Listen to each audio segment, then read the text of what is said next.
Well, I've been a journalist for about 25 years, and I was educated to lie, to betray, and not to tell the truth to the public. But seeing right now, within the last months, how far how the German and American media tries to bring war to the people in Europe, to bring war to Russia. This is a point of no return, and I'm going to stand up and say it is not right what I have done in the past, to manipulate people, to make propaganda against Russia, and it is not right what my colleagues do and have done in the past, because they are bribed to betray the people, not only in Germany, all over Europe. The reason writing this book was that I am very fearful of a new war in Europe, and I don't like to have this situation again, because war is never coming from itself. There is always people behind it to push for war. And this is not only politicians, this is journalists too.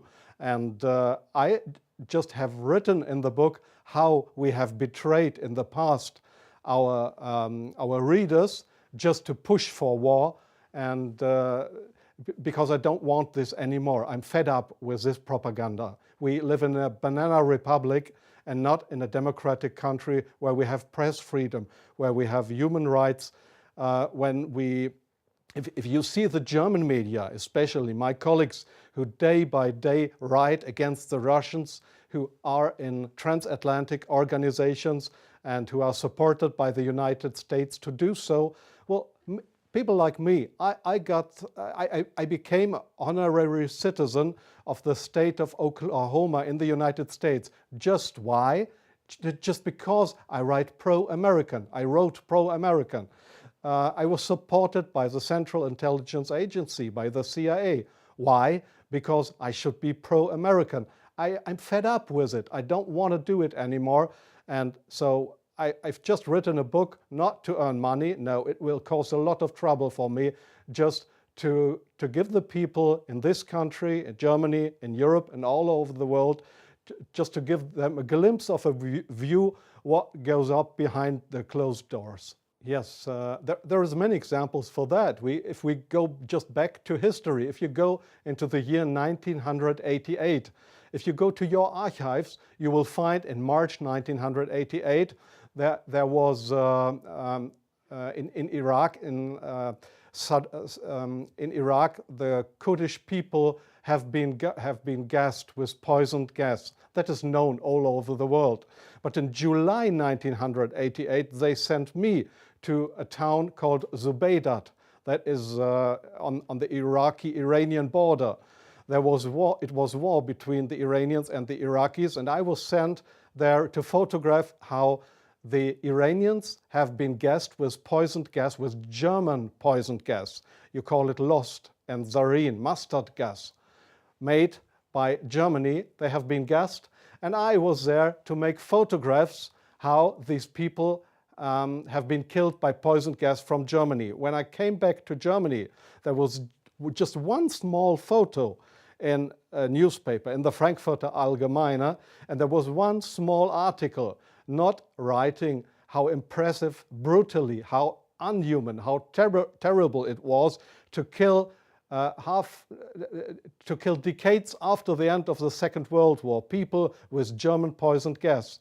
So this was a situation I feel misused for having been there, and just to give a documentary what has been done, but not being allowed to cry out to the world what we have done behind closed doors. Up to today, it's not well known in the public that with German public gas, there have been hundreds or thousands of people gassed in this city of Zubaydat. Now you ask, what have I done for intelligence agencies? So please see, most of the journalists you see in foreign countries, they claim to be journalists, and they might be journalists, European or American journalists, but many of them, like me in the past, are so-called non-official cover. That's what the Americans call that. I have been a non-official cover. Non-official cover means what? It means you too work for an intelligence agency. You help them if they want you to help them,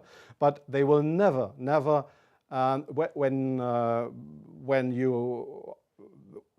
you are locked, or when they find out that you are not only a journalist but a spy too, they will never say, "Oh, this was one of our guys." They will not know you. That means non-official cover.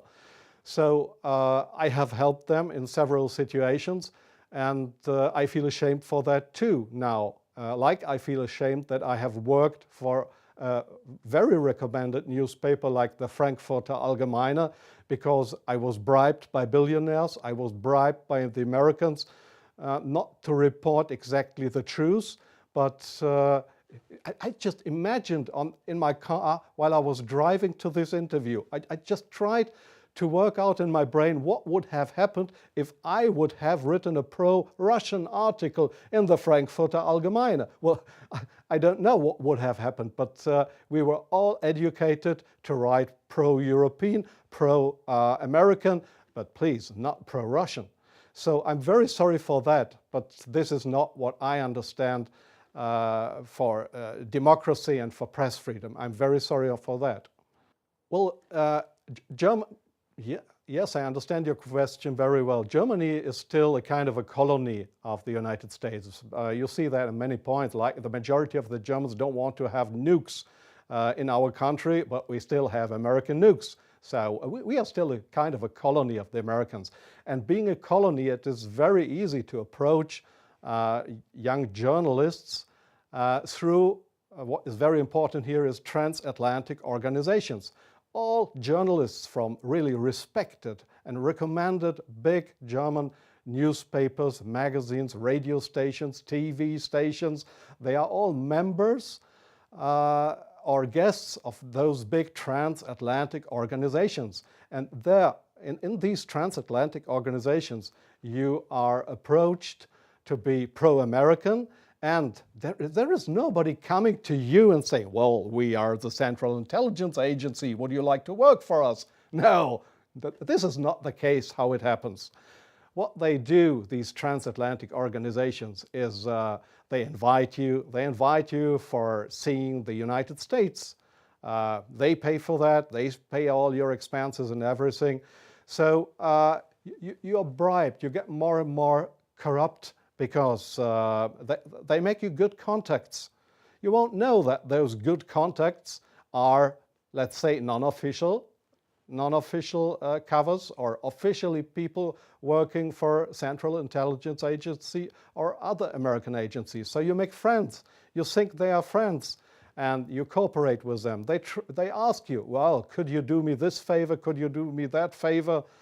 And so your brain more and more is brainwashed through these guys. And your question was, is this only the case with German journalists? No, I think it is especially the case with British journalists, because they have a much closer relationship. It is especially the case with Israelis, of course with French journalists for a part, not that big as with German or with British journalists.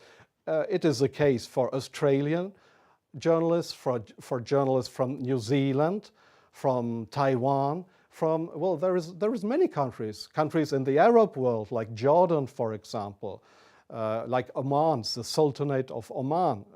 There is many countries where this happens, where you find people to claim they are respected journalists, but if you look behind them, you'll find they are puppets on a string of the Central Intelligence Agency.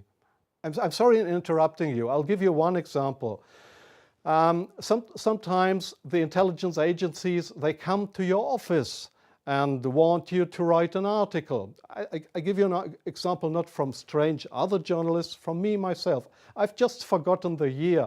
I just remember that the German Foreign Intelligence, Bundesnachrichtendienst, it is just a sister organization of the Central Intelligence Agency. It was founded by the American Intelligence Agency. So one day the BND, this German Foreign Intelligence Agency, came to my office at the Frankfurter Allgemeine in Frankfurt. And they wanted me to write an article about Libya and about Colonel Muammar Gaddafi. I had absolutely no secret informations regarding Colonel Muammar Gaddafi and Libya. But they gave me all these secret informations, and they just wanted me to write, to sign the article with my name. I did that, but it was an article that was published in the Frankfurter Allgemeine that originally came from the Bundesnachrichtendienst, from the German Foreign Intelligence Agency. So do you really think that this is journalism, intelligence agencies writing articles? Oh yes, that article, I have reprinted it partly in my book. That article was how Libya and Colonel Muammar Gaddafi, how he secretly tried to build a poison gas factory. I think in Rabta was the name, yeah. And I got all those informations. It was a story that was printed worldwide 2 days later. But I had no information on that. It was the intelligence agencies that wanted me to write this article. So, but this is not the way journalism should work, that intelligence agencies, that they decide what is printed and what not. If I say no, I give you an example from a very good example if you say no. Well, we have a rescue unit in Germany with helicopters for traffic accidents. It's called, they call themselves the Yellow Angels. There was one guy who didn't want to cooperate. He was a pilot of the helicopter service of the Yellow Angels in Germany. This guy said no to the Foreign Intelligence Service, Bundesnachrichtendienst, when they approached him and wanted him as a non-official cover to work for the German Foreign Intelligence Agency, under, just to pretend to be somebody from the Yellow Angels. So what happened was that he lost his job. And the court in Germany, the judge decided that they were right, because such a guy could not be trusted. He was kicked off his job because he didn't cooperate with the Foreign Intelligence Service. So I knew what would happen if I would not cooperate with intelligence services. Well, I have had, let me say, 6 times my house was house searched because I was accused by the public prosecutor, the German public prosecutor. I was accused of leaking secrets of states. 6 times house searched. Well, they hoped that I wouldn't do that ever again. But I think it's worse that the truth will come out one day. The truth won't die. And I don't mind what will happen. I've had 3 heart attacks. I have no children. So if they want to bring me to court or to prison, so it's worse for the truth.